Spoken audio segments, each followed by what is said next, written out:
시사는 하고 댕기나.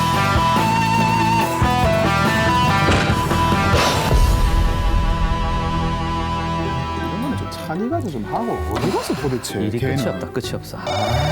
진짜 더워 죽겠는데. 예, 수요 반점입니다. 아이고, 안녕하십니까. 예. 아이고, 예, 잘 지내시지, 예? 예? 내년부터. 아니, 그렇게 많이요? 아이고, 안 됩니다. 여보세요. 여보세요. 무슨 일이 있나? 아니 사장님 상이 무슨 일 있으십니까? 왜요? 어이구 왜요, 상이? 또 돈 누가 사고 쳤어요? 근데 그 땅이 사장님! 그게 사실이에요? 에? 사실이냐고요? 아니 대체 도대체 무슨 일인데 나만 모르는 거야? 뭐 나도 빨리- 몰라 나도. 왜? 왜? 실이다. 뭐가요? 아니 그게요. 저기 우리 건물주님께서요. 당장 내년부터 임대료를 20% 인상하겠다고 통보를 하신 20%? 거예요. 에? 그러니까 주변 세입자들이 지금 짐을 싸고 난리가 났대요. 이상하게 생각은 조물주. 그러니까. 내 사장이 뭐라고 했어요? 이게 들어올 때부터 우리가 건물 사고 들어오랬지. 비트코인 하라 그랬어, 형님. 상이. 근데 사장님한테 뭐라고 하시면 그때 진짜. 사실 그때만 해도 여기가 이렇게 뜰 줄은 진짜 아무도 몰랐잖아요. 아니 다 됐고요. 건물 사라 그랬잖아, 진짜. 아니 됐어요. 제가 지금 사장님한테 가가지고 그 건물주님한테 무릎 딱 꿇고 왜요? 너가 셋다 눈 감아봐라. 눈은 또 왜 또? 깜깜해요. 살기 힘들어. 아무것도 안 보이는데요. 그게 우리의 미래기라. 딴 데 가자. 딴 데 가자. 딴 데 아 가자. 재취업해야 되겠다. 재취업하자. 아 진짜. 미래는 왜 그만합시다, 항상 안 이거. 보이는 밥도 먹기 좋고 카페도 있고 네, 자꾸 새로운 가게가 상대적으로 낮은 임대료를 월 150씩 100배 이상이 뛰어오른 거거든요. 아직까지 좀 이렇게 경쟁도 좀 덜하고 많이 밀집돼 있다 보니까 요즘에 뜨는 그 핫플레이스들이 빛 좋은 개살구라고 딱 거품이에요.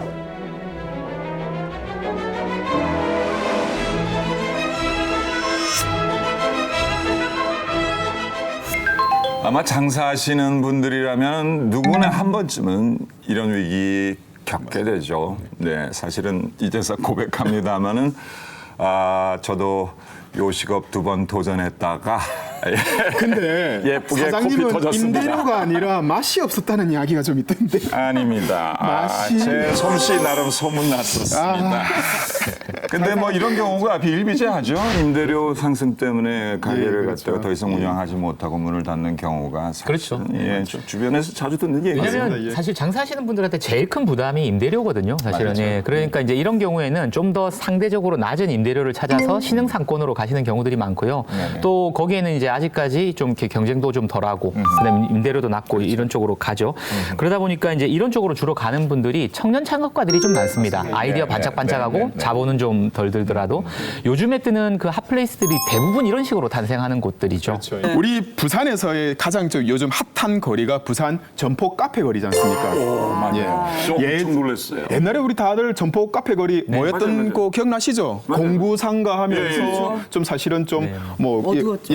어둡진 않았어요. 되게 활기찬 동네긴 활기차지만 이게 했었어요. 집 쉽게 예. 찾아가게는 안 되는 그런 거리였잖아요. 기름 냄새 많이 나. 저는 근데 예, 그렇죠. 서면에서 이렇게 1차 하고 2차 그쪽에 보면은 포장마차도 많고. 예, 그렇죠. 상인분들이 즐겨 찾으시는 그 밥집이 있어요. 거기가 맛집이었거든요. 그래서 그 주변을 많이 배회했던 기억이 납니다. 근데 요번에 이거 쓱 지나쳤는데 제가 기억하던 그런 곳이 더 이상 아니더군요. 그렇죠. 2017년도에 뉴욕 타임즈에서 올해 세계 여행지로 꼽으면서 정말 유행세가 났습니다. 뉴욕 타임스에서 그렇죠.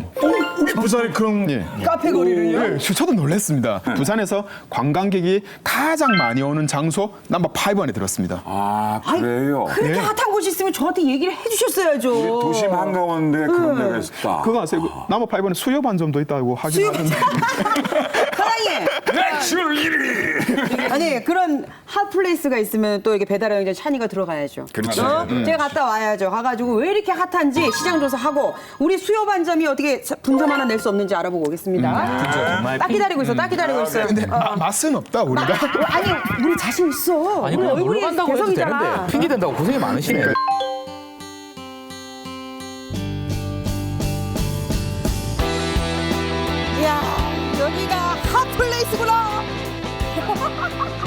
좋다. 젊은이의 거리. 아니 어디로 가야 되지? 이렇게 길이 많아가지고. 어디가 제일 핫해요? 핫플레이스. 이쪽? 이쪽. 응. 아, 그러면 카페 거리 쪽이 어느 쪽이에요? 이쪽으로 쭉 가면 돼요? 저기 전체? 아, 뭐 핫플이 이렇게 커? 점포 카페 거리라고 저 있네요. 아, 이정표까지. 아우. 근데 여기는 좀 좋은 게 뭐냐면 어디를 보면 무슨 단길인데 얘는 그냥 점포 거리라고 명시를 했네요. 실은 알고 있었어 넌 내게가 있단 걸. 아, 이게 이제 옛날에 우리 공부상가 쪽인 것 같네요. 예. 저기 가면은 주변에 기름 냄새 엄청 났었거든요. 그렇죠, 맞습니다. 예. 무슨 소금하고 기전, 무슨 맞아요. 디젤 이런 가게들이 많았죠. 여기 맛집이에요? 아, 요 식당이? 뭐 잘하는 건데요? 여기 얼마 기다려야지 들어갈 수 있는 거예요? 1시간 정도. 1시간? 더운데 괜찮아요? 그만큼 기다릴 수 있어요? 선풍기가 있어서? 아, 저희 중국집에서 왔는데 시장 조사 나왔어요. 전포동 카페거리에 오는 이유가 뭐예요? 맛집이 많아서. 밥도 먹기 좋고 카페도 있고 시간 보내기 좋은 거. 인터뷰했으니까 사진 찍어야지. 아니, 친구들은 어디 가요? 카페. 나 시장 조사 중이거든. 나 이게 장사를 하는데 요즘에 장사가 안 돼가지고 임대료는 올라가는데 그래서 도대체 사람들이 오는 이유는 뭔가 이걸 찾았거든요. 맛있는 거 많아서. 맛있는 거 많아서. 또 올 거예요 여기? 네. 또 오면 올수록 또 매력이 있어요? 끌리네 자꾸 오게 되는? 네, 자꾸 새로운 가게가 생겨요. 아, 좋다. 여기 전포동에 가게 하나 내자. 수요 반점이요. 장사하면 놀러 와요. 네. 알겠어. 저 SNS 올릴게. 네.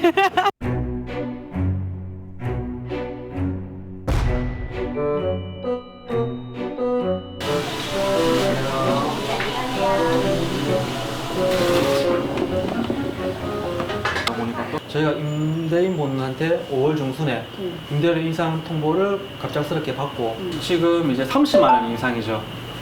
월 30만 원 인상이면 이제 네. 앞으로 이제 월 150씩 내야죠. 150. 30을 오른다. 30이면은 가게 한 달 운영비거든요. 가스비 그리고 전기료도 저희 뭐 많이 쓰면 20에서 25만 원, 가스비 한 20만 원 정도씩 나오는데 그거를 그냥 내는 거죠. 매출이 오르면 상관없는데 매출은 안 오르고 고정적이고 오히려 내려가고 있는데 임대료만 한꺼번에 30만 원씩 올린다니까 부담이 많이 크죠. 150만 원 내년 올린다는데 2년 이후에 또 안 오르는 법은 없잖아요. 그럼 180대거든요. 또 이 10평짜리 가게가 200만 원 가까이 되는데 누가 월세를 내요? 저거는 죽으란 얘기예요. 똑같아요. 라면이면 이뻐. 부가가치가 넣을까요 도대체? 월세 150이면 그거 어떻게 감당해요? 200. 처음에는 안 믿었어요. 그게 왜냐면 저도 가게를 처음 하는 입장에서 상가 임대차 보호법이 2018년부터 개정됐다는 거를 알고 있는 상황에서 30만 원이라는 그 금액 자체가 이게 있을 수가 있는 금액인가 좀 난감하긴 했는데 저는 아직 기간이 남았기 때문에 아니겠지라고 처음에 생각했었어요.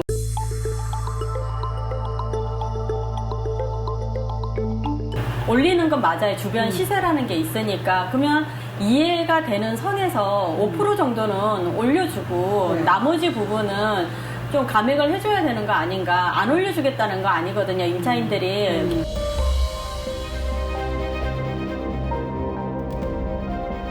전쟁터 같은 느낌?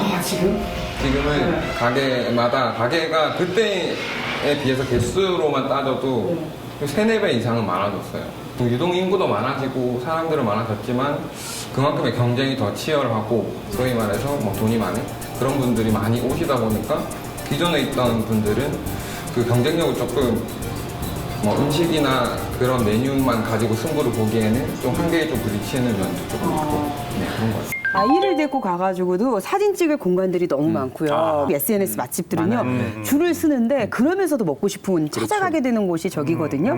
그런데 상인들은 2017년 이전으로 돌아가고 싶대요. 홍보가 뉴욕 타임즈에 나오기 전에. 그렇죠. 그런 얘기가 하면서 유동인구는 정말 많아졌어요. 사람들도 많이 와요. 그 장사는 돼요. 그런데 그만큼 임대료가 상승한 거예요.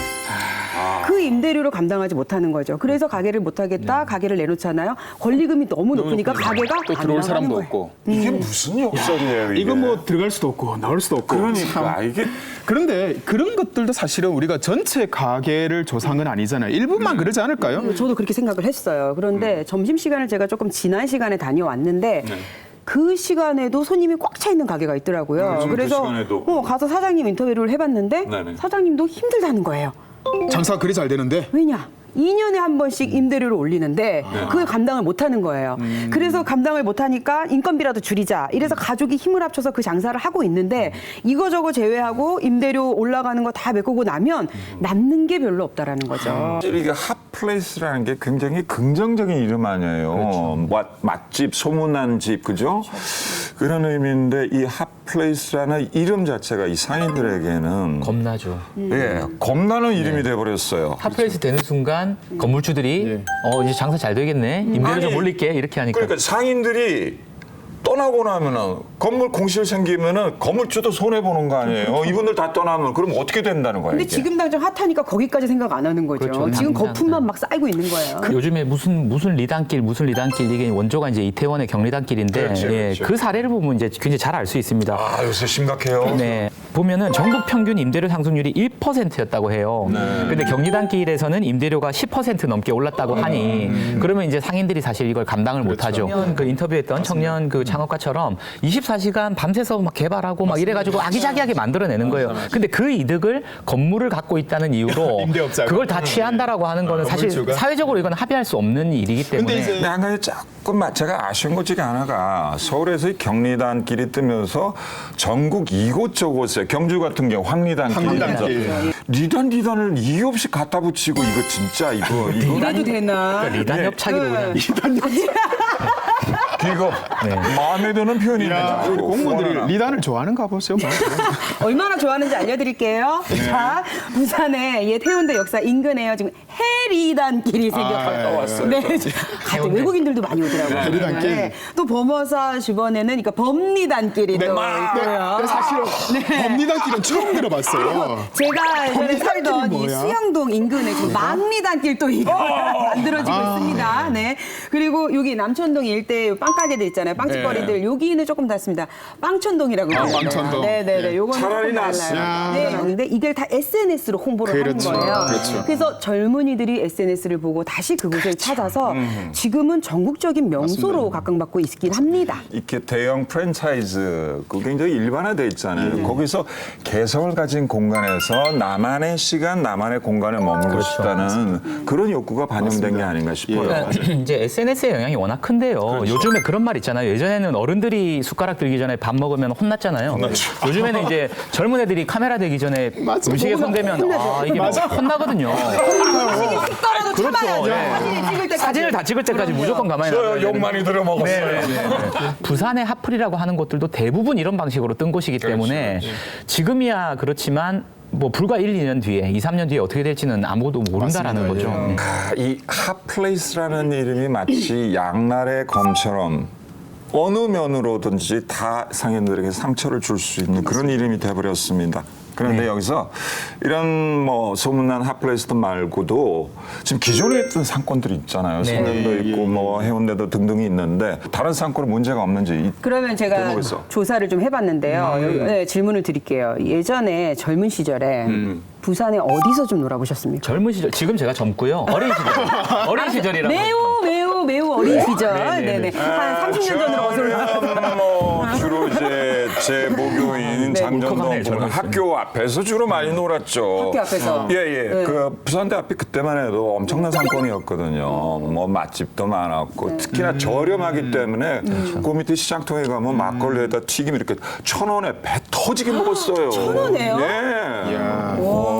남포동 쪽에 가면 뭐 그때 이제 백판 같은 거 파는 그러니까 라이센스로 안 들어온 음반을 사거나 또 음악 다방이라 그래가지고 뭐 5,000원 그러셨군요. 뭐 몇천 원 내면 그냥 음료수 마시면서 계속 음악 들을 수 있는 뭐 그런 독특한 어쨌든 문화적인 공간들이 있었죠. 서울이 홍대에 있다면 부산은 부산대학교 앞에가. 근데 요즘 부산대 앞이 어떤지 아세요? 손님 발길이 완전 뚝 끊겼다. 그래요? 상권이 완전히 죽은 거죠. 대학생들이 공부를 열심히 하고. 너무 열심히 하는 것 같아요. 네, 대체 왜 이런 일이 있었는지 네. 취재해 왔습니다.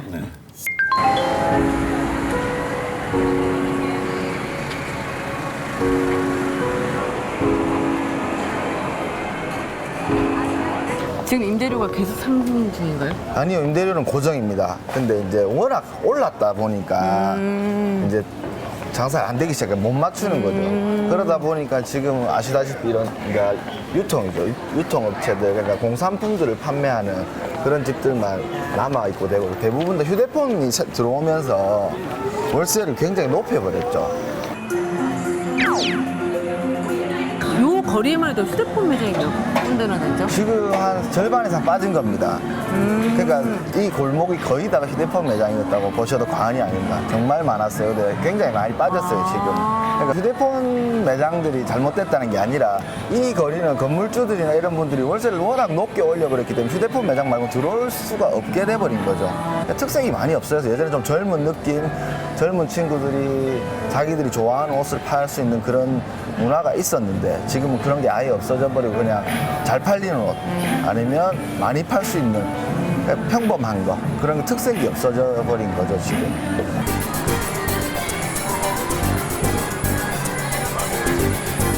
지금 권리금 없어요. 여기 보시면 무권리라고 적혀 있잖아요. 아, 그렇네요. 네, 다 권리금이 없어요. 근데 아무도 안 들어오는 거예요. 그럼 여기 많이 비어 있는데? 네, 다 비었어요.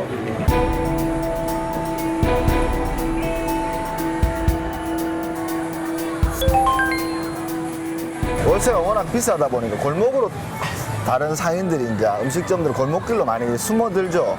근데 중요한 건 골목길로 숨어든다는 것은 메인이 살아있을 때 골목길로 숨어들 수 있는데 골목길 장사할 수 있는데 이 메인 도로들이나 메인 상권들이 죽어버리고 골목길은 당연히 죽어버리는 거예요. 이게 이런 지 지금 3년 이거 3년 넘은 이건 뭐 3년 넘은 것 같고요. 비어 있는 지는 3년이 된 거예요? 네. 하고 여기도 임대.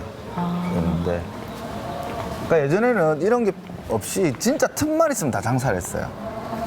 정말 조그마한 공간만 장사를 해서 여기도 집 다 비었잖아요 지금. 이 골목 자체는 아예 그냥. 어머, 그렇네요. 네. 이야, 부산대 앞 상권이 저 정도로 쇠락해졌나요? 네. 예? 이 뭐 상인분들이 상권을 다시 살리기 위해서라기보다는 생존하기 위해서 안간힘을 쓰시고 있다는 그런 맞습니다. 참 인상을 받고 있는데 맞습니다. 가슴 아프네요. 이 영상에서도 봤듯이요. 지금 차 없는 거리를 운행 중에 그렇죠. 있고요. 그리고 그 거리에 노점상들이 합법적으로 입점할 수 있도록 그러니까 먹자거리를 다시 한번 부활하려고 먹자고 노력을 네. 하고는 있는데 네, 네, 네. 이게 생각보다 쉽지는 않은 거죠. 그렇죠. 그리고 이미 발길이 뚝 끊긴 곳에 사람들을 다시 끌어모으기란 정말 쉽지 않다고 네. 합니다. 그렇죠.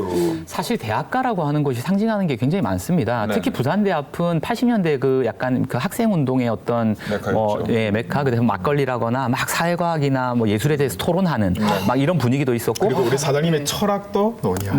네. 90년대가 되면 이제 90년대가 되면 인디 문화라고 하죠. 뭐 새로운 그러니까 주류 문화가 아닌 네. 뭔가 굉장히 독창적이고 젊은이들만의 문화 같은 것들이 또 주로 부산대 앞에서 많이 맞습니다. 있었습니다. 라이브 클럽들이 굉장히 많았었어요. 그러면 80년대, 90년대, 2000년대 겪어오면서 요것들만 잘 이렇게 보존을 했어도 사실은 굉장히 대표적인 청년 문화의 거리가 되는 거고 여기는 대학생들뿐만 아니라 사실 고등학생들한테도 되게 그렇죠. 멋진 공간이었거든요. 네, 네. 건물도 죽고 상권도 죽고 뭐 제 마음도 죽고 소개팅 할 때도 아니 없고. 우리 추억도 다 죽어버렸잖아요. 예, 그렇죠. 그런 것 같아요.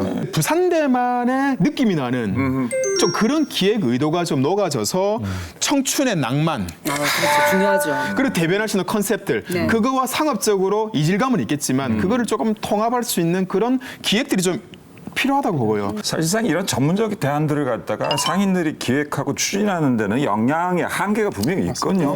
이런 소상공인들을 어떻게 살리냐가 우리 부산 전반적인 경기를 떠받치는데 이런 키워드가 될 수 있는 그런 문제인데 부산시는 과연 네. 이 지점에서 부산의 골목 상권에 대해서 얼마나 진지하게 고민하고 있는지 저 그거 궁금하네요. 저도 궁금합니다. 그죠? 네.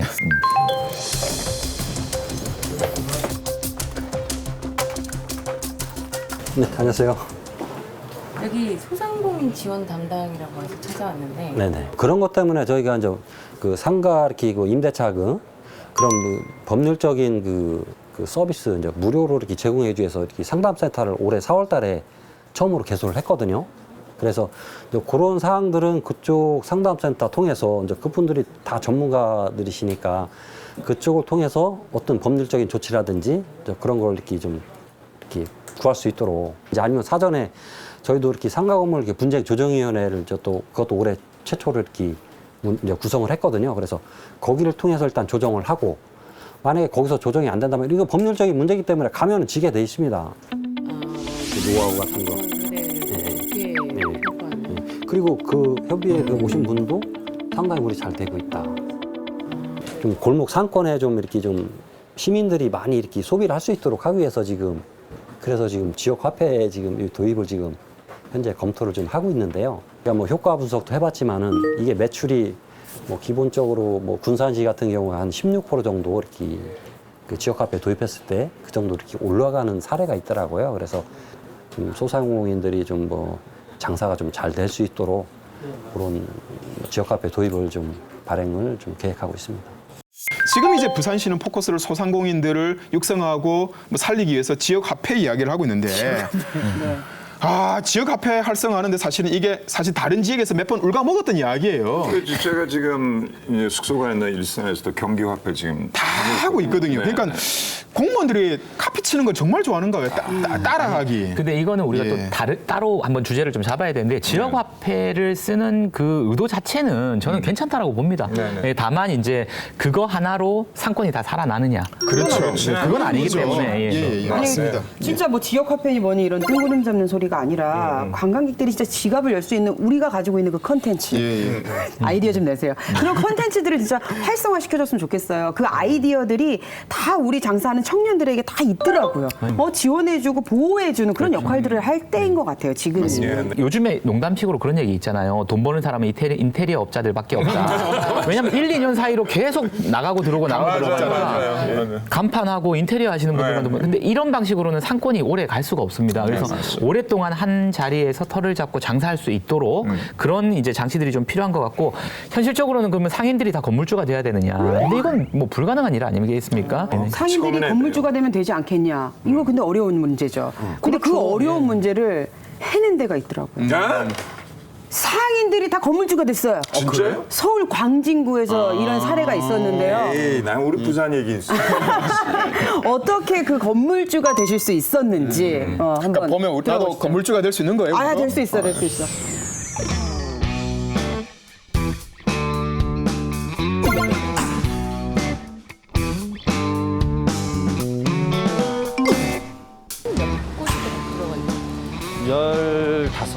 그럼 이 생협은 요걸 지으면서 이렇게 생긴 거예요? 네네. 그럼 이분들이 다 같이 그렇죠. 이렇게 그걸 하는 거네요? 네네네. 이분들이 다 입주 기업들이 공동으로 소유하고 있는 구조입니다. 그럼 이분들은 계속 쭉 같이 가는 그럼요. 거예요? 예.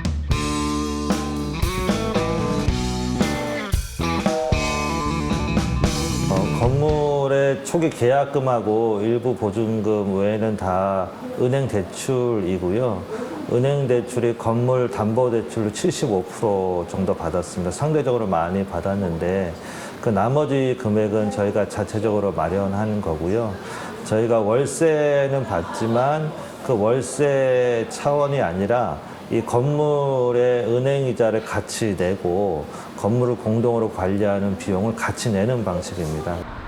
3층과 2층과 약국이 가장 많이 내시고 그리고 이제 이 자활기업은 약간 좀 적게 내시고 4층에 광진 주민연대라는 시민단체도 좀 적게 내시고 이렇게 이제 우리 안에서 회의할 때 조금씩 조정해서 1년간의 임대료, 그러니까 은행이자 납부하는 것은 조정해서 그렇게 하고 있어요. 네. 저 건물 자체가 하나의 작은 공동체예요. 그래서 어르신들이 여기 한번 오시면 2층에서 치료받으시고 3층에서 돌봄, 집으로 가는 돌봄 서비스 치료받으시고 기타 먹거리나 정서 서비스는 4층에서 받으시고 이렇게 통합적으로 어르신들이 볼 수 있도록 그렇게 설계가 되어 있습니다.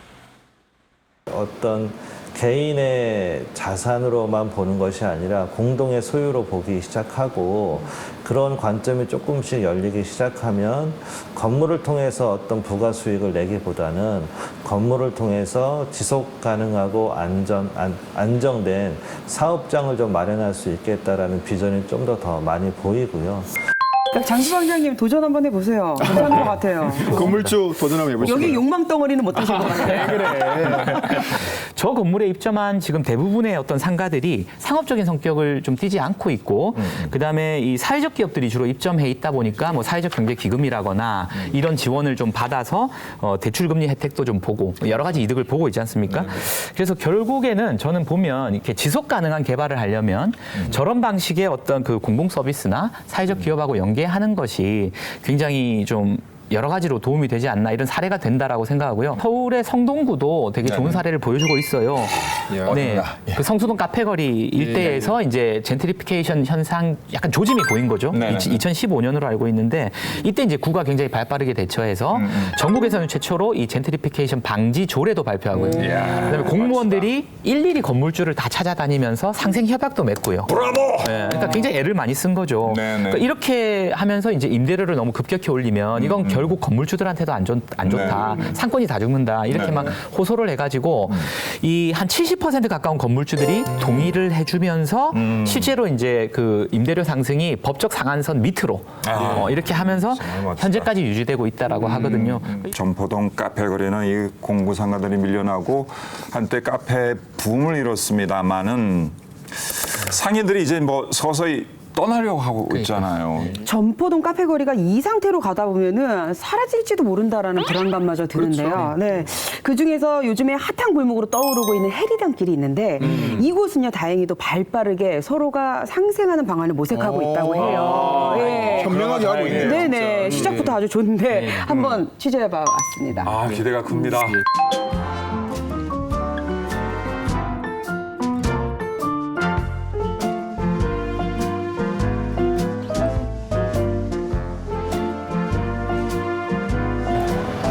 가스관인데 조금만 손을 대놔도 재밌을 수 있습니다. 여기에는 또 이런 작은 가게들, 사진관.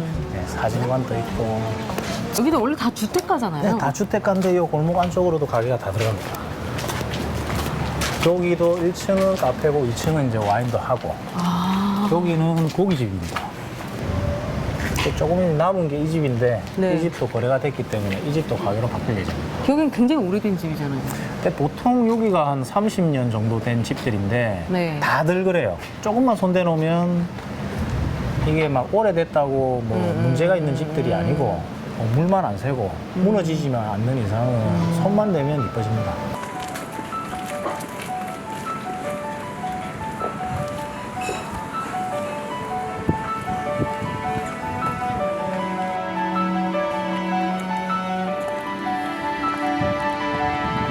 계약 당시부터 이제 1년에 올리셔도 5%만 올리셔야 된다. 네. 다른 동네는 맨날 욕심 부리다가 생성되다가 망한다. 서울에 계속 옮겨 다니면서 기존에 떴던 데는 무너진다. 그 협의를 미리 해놓고 했기 때문에 지금까지 큰 문제가 없고. 지금 그러면 이제 건물주랑 임차인들끼리 어떤 계속 대화나 여러 가지 같이 협의 한번 계약을 잘 해놓으면 크게 문제될 게 없습니다. 하다못해 예를 들면 세를 막 올려달라. 근데 계약서에 5%에 있으면 어떻게 할 수가 없습니다. 그런 걸 서로 처음에 합의를 잘 하고 진행을 해야 됩니다. 이 거리가 좀 눈에 띄는 작품들이 좀 보여요. 이거 어떻게 이렇게 조성이 된 거예요?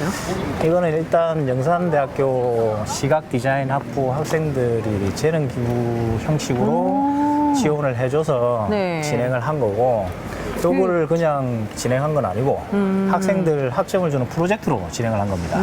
그래서 이런 것들을 하고 거리 환경을 해치지 않는 정도 수준에서 이걸 진행했고 주민들이 또 후원해 주시는 분들도 있습니다. 아, 주민들이 직접 이렇게 돈을 그런 것들은 이제 우리가 학생들한테 컨셉을 주고 학생들이 또 위치나 아이디어들을 또 내고 해서 이제 진행을 한 거기 때문에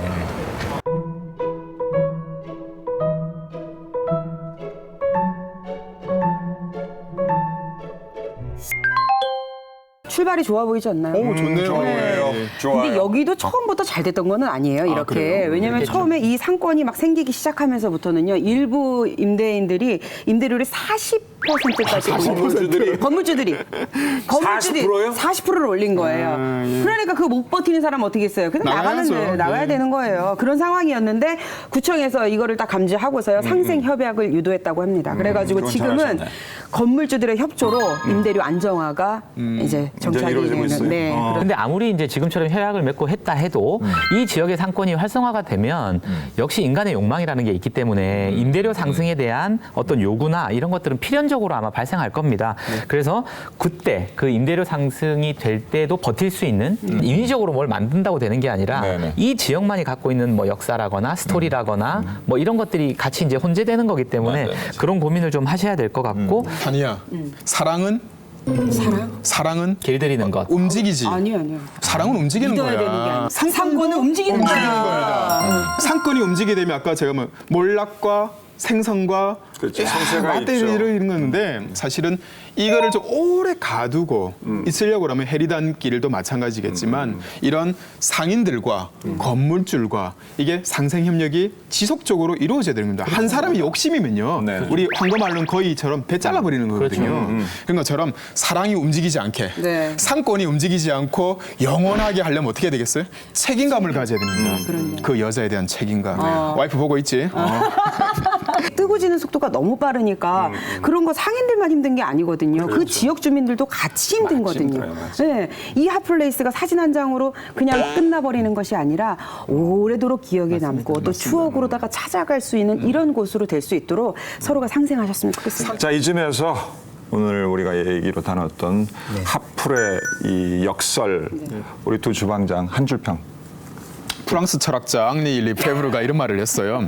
모든 시민은 도시에 대한 권리를 가지고 있다. 도시는 상권은 우리 지역은 단길들은 한 개인 하나하나 한 명 한 명의 사역을 중심으로 해서 채워지면 안 됩니다.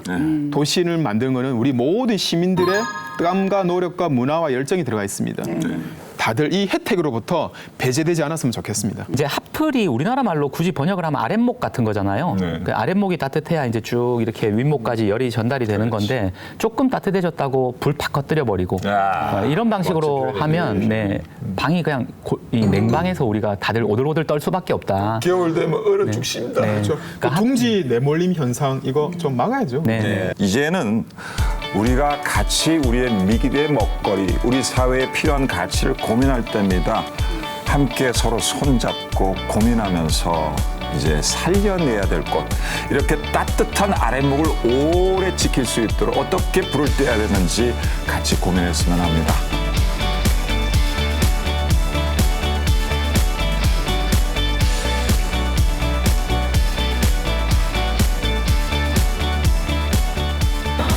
다 빠졌네요.